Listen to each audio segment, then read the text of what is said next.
Salut, c'est Dany, bienvenue sur Brico Matos. Alors aujourd'hui, une fois de plus, on est dehors. On est près de la bagnole, parce qu'on va tester un outil pour les bagnoles. Une fois de plus. Mais ça sera juste après l'intro. Il y a quelques temps, la société Vampo m'a contacté pour que je teste une de leurs clés dynamométriques. Alors, après quelques recherches, avant d'accepter, avant j'avais une clé que j'avais achetée chez Aldi, une vingtaine d'euros, qui était pas trop mal. Pour une clé à 20 balles, elle était bien, on va dire. Vous l'avez vu d'ailleurs dans la vidéo sur la clé à choc.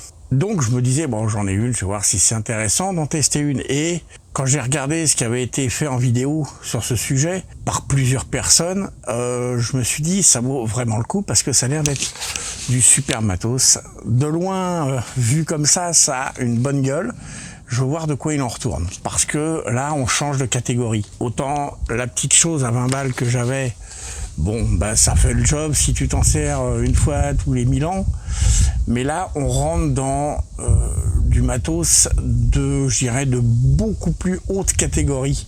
Voilà, je sais pas si on peut prétendre que c'est du matos pro ou pas. Après, les pros, ils aiment bien les grandes marques. Je mets toujours du haut là sur mon appellation de pro. Pour moi, un pro, c'est celui qui vit de son art. Donc ça veut pas dire que ses choix sont forcément les meilleurs. On va pas rentrer dans le détail de ce qu'achètent les pros ou pas, ou machin, on s'en fout. Moi, ce que j'appelle une catégorie professionnelle, pour moi, dans ma bouche, le mot pro veut dire que c'est un matériel que tu peux utiliser de manière intensive sans qu'il te lâche dans les papates. C'est pour ça que j'ai un peu créé le logo approuvé. C'est pour dire, ce matos-là, tu peux l'utiliser, il va pas te lâcher au bout de 2 minutes. Après, je suis pas infaillible, et le matos non plus. Donc, on sait jamais. Donc là, tout de suite, on va regarder un petit peu ce que cette chose a dans le bide. Quand j'ai reçu la boîte, déjà, j'ai été étonné par sa taille. L'autre, elle faisait allègrement 10 cm de plus. Je me suis dit, oh là, ils m'ont envoyé une petite. Parce qu'il y a plusieurs tailles chez eux. Ils font une toute petite, ils font une moyenne et la grosse. Ben non, c'était pas une petite, c'est la grosse. Donc voilà, ça se présente comme ça. Alors déjà, rien qu'au départ, quand tu vois l'engin, tu fais... On a la clé par elle-même. Déjà, rien qu'à la gueule de la clé. La qualité de fabrication, elle te saute aux yeux. C'est juste un truc de fou. Je vais passer sur les douilles qui, on pourrait prendre une grande marque d'outillage français, ça n'a rien à leur envier. C'est des douilles qui sont de très bonne qualité, la finition est irréprochable. C'est un mot que vous allez souvent entendre, irréprochable, ça veut dire qu'il n'y a pas de défaut visible. La clé par elle-même, simple, mais il n'y a pas un défaut. Il n'y a pas un défaut apparent. Là, je ne sais pas si vous allez voir, il y a un numéro de série. C'est très important. La poignée complètement en aluminium. Le cul de la poignée qui se défait. Alors attention, il ne faut pas trop le défaire. Non pas qu'il y ait de secret, mais dedans, vous avez l'écrou qui sert à régler complètement le mécanisme. Donc, vous y touchez pas, parce que cet outil, dans la boîte, vous avez ce petit sachet. Même le sachet, ils n'ont pas pris un sachet dégueulasse. Le sachet, s'il est monstrueux au niveau de l'épaisseur. Dedans, vous avez ce qu'on appelle un certificat de calibration. La calibration, c'est comme ça qu'on l'a fait avec l'espèce de petit écrou qui est derrière. Et il y a une vis BTR dedans. Donc non, vous, jamais, même pas en rêve, vous y touchez. Il y a des gens en usine avec du matériel prévu pour qui a calibré cette clé. Et on vous dit que, en bref, elle a été testée en 3 points. À 20 Nm, la précision est de moins 1,72%, ce qui est très peu. À 120 Nm, donc c'est marrant, 120, c'est une valeur qu'on va utiliser sur la bagnole, là, pour faire des essais. On est à moins 1,77%. Et à fond, à 220 Nm, on va pas la tester à 220 Nm, j'ai rien qui se serve aussi fort et je teste pas sur mes écrous de roue à cette puissance. C'est un risque de péter un goujon et j'y tiens pas. Mais à 220 Newton, on est à 0,93. Plus on monte pratiquement et plus c'est précis. Donc ça veut dire que c'est une preuve de qualité de précision. Elle est donnée pour 3% et au banc test, elle est à moins de 1,8. Donc c'est vraiment, elle est ultra bien réglée. Et chaque clé qui sort de chez eux est réglée avec le numéro de série qui est marqué sur le certificat. Donc c'est pas celui de la clé d'à côté, c'est bien celui de cette clé-là. Pour moi, c'est ça. Cet élément me dit que cette clé est une clé pro. Parce que c'est réglé en usine, c'est nickel. Et on te donne la preuve que c'est réglé. Alors maintenant, on va faire l'essai, il va pas durer 6 mois. Hein. Je vais vous repositionner bien. On va prendre la clé à choc, on va desserrer 1 ou 2 écrous et on va les resserrer. Et vous allez voir, ça marche nickel. On va faire un petit tour des douilles. 17, 19, 21, 23, 24. On a une petite rallonge et une rallonge moyenne. Ça suffit largement. Je vais pas utiliser ces douilles parce que je vais utiliser ma douille à jante alu comme d'habitude parce que je préfère utiliser cette douille. Hop.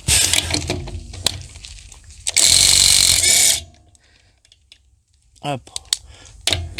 Non, merde. Bon, vous voyez, au passage, hein, la clé elle marche toujours aussi bien. Alors on l'amène doucettement. Donc, embuté, sans la serrer. Hop. Ah, moi, c'est comme ça que je fais. Certains peuvent utiliser d'autres méthodes. Moi, c'est la mienne. Vous avez un bouton droite-gauche. Alors, en théorie, elle est utilisable dans les deux sens. Maintenant, perso, il faudra qu'on m'explique l'utilité d'utiliser une clé dynamométrique pour desserrer. Alors, le réglage est très simple. Elle est verrouillée dans toutes les positions. Pour la déverrouiller, c'est cette petite bague qu'on tire vers l'arrière. Et là, elle est complètement libre. Alors, bon, moi je vais plutôt faire comme ça. Ça sera plus facile.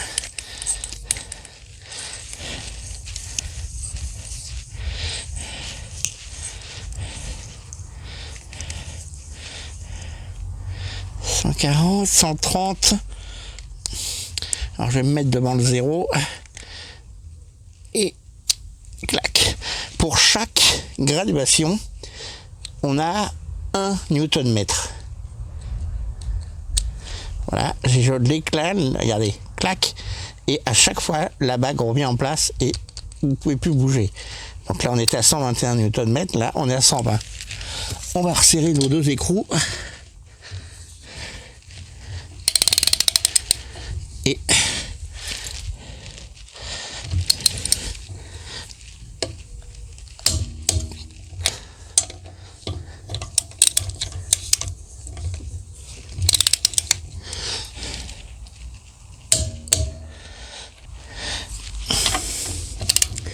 alors, est-ce que en desserrage, ça va nous permettre de voir si on était bien serré? Ah, on est serré à plus. Donc c'est pas bon. Hop.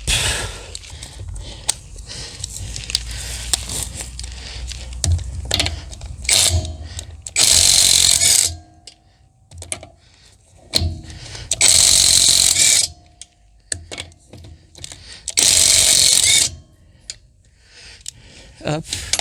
On va tous les ramener.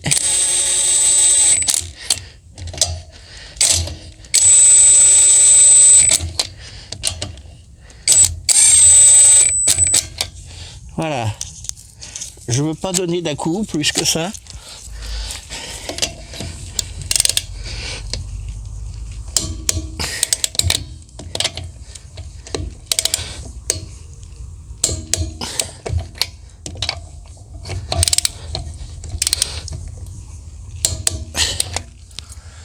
Bon alors, vous avez vu, franchement, moi j'aime beaucoup. Effectivement, je mettrai peut-être une petite rallonge au prochain coup, parce que je suis juste un petit peu près de l'aile. C'est pas très pratique. Mais bon, parce que mes douilles sont longues déjà, donc je me disais que c'était peut-être bien. Mais effectivement, il y aura peut-être besoin de mettre une petite rallonge. Je rappelle quand même un détail, une clé dynamométrique, quand on a fini de s'en servir, on la remet à zéro, à son réglage de base. Celle-là, allant de 20 à 220, je la remets à 20. On la range jamais sous pression, si on veut la garder réglée longtemps. Après, il y a toujours des petits malins qui vont dire « Oh, je fais jamais ça ». Bah oui, mais un jour, ta clé, elle est plus juste. Et t'es obligé d'aller la faire retarer, ou sinon, tu la jettes à la poubelle, puis t'en rachètes une autre. Donc moi, je vais l'utiliser régulièrement, chaque fois que j'aurai besoin de démonter une roue, parce que c'est déjà un outil, je trouve, indispensable. On peut se servir d'une croix, mais à la croix, j'ai toujours fait à la croix avant d'avoir des clés dynamométriques, mais à la croix, tu sais pas combien tu sers. C'est au pif, tu dis ouais, d'habitude je sers comme ça, on est bien. Normalement, je devrais dû même les démonter, mettre un petit coup de graisse et les remonter, parce que c'est pour ça que des fois certains se plaignent que les clés à choc, elles sont pas puissantes, ça démonte pas de roue de Clio et ainsi de suite, et j'en passe, c'est des meilleurs, des commentaires débiles. C'est parce que c'est grippé. C'est pas parce que la clé à choc a rien dans le sac, c'est parce que c'est grippé. Et quand c'est grippé, des fois il te faut un monstre. Ou alors faut monter sur la croix avec une grande rallonge et le déverrouiller. Mais ça devrait pas exister. Parce que quand tu es sur l'autoroute avec ta roue crevée, je dis ça comme ça, quand tu es sur l'autoroute avec ta roue crevée, ce jour-là, quand tu as la croix, c'est un coup de bol, mais tu n'as jamais le tuyau de rallonge. Donc ben, tu forces comme un dingue, tu es tout debout sur le bord de l'autoroute en train de sauter sur ta croix comme un con, à prendre des risques inconsidérés.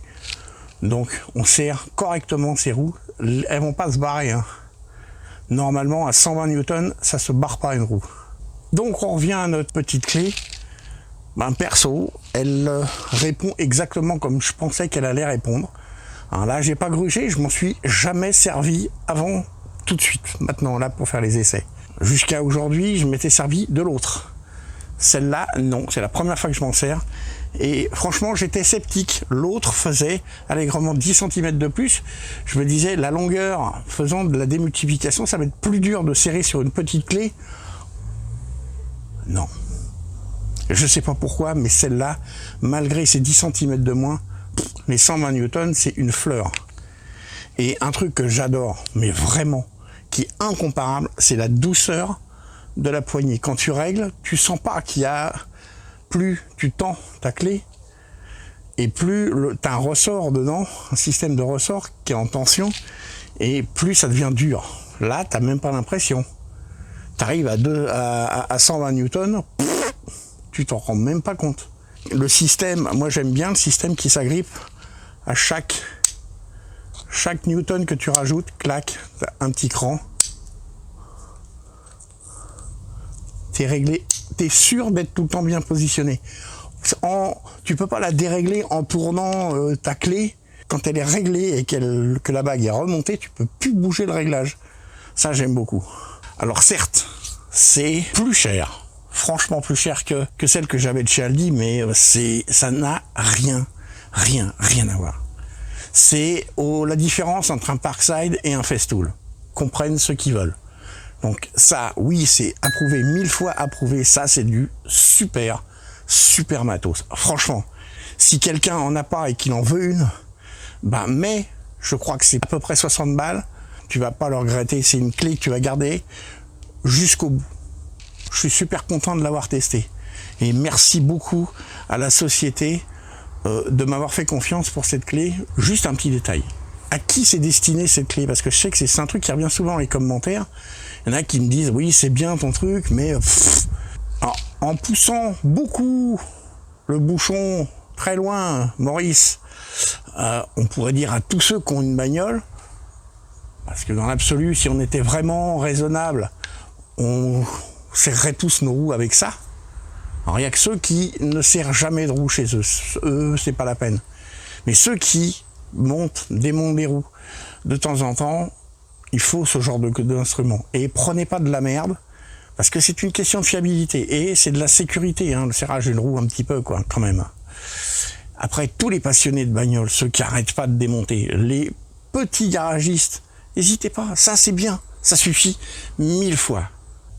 Sur ce, je vous remercie d'avoir regardé cette vidéo jusqu'au bout. Un petit pouce bleu pour ceux qui ont apprécié. N'hésitez pas à mettre des commentaires, hein. Les pros de la bagnole, il y en a plein. N'hésitez pas à mettre des commentaires, surtout, ça m'intéresse. Et je vous dis à très bientôt pour une nouvelle vidéo.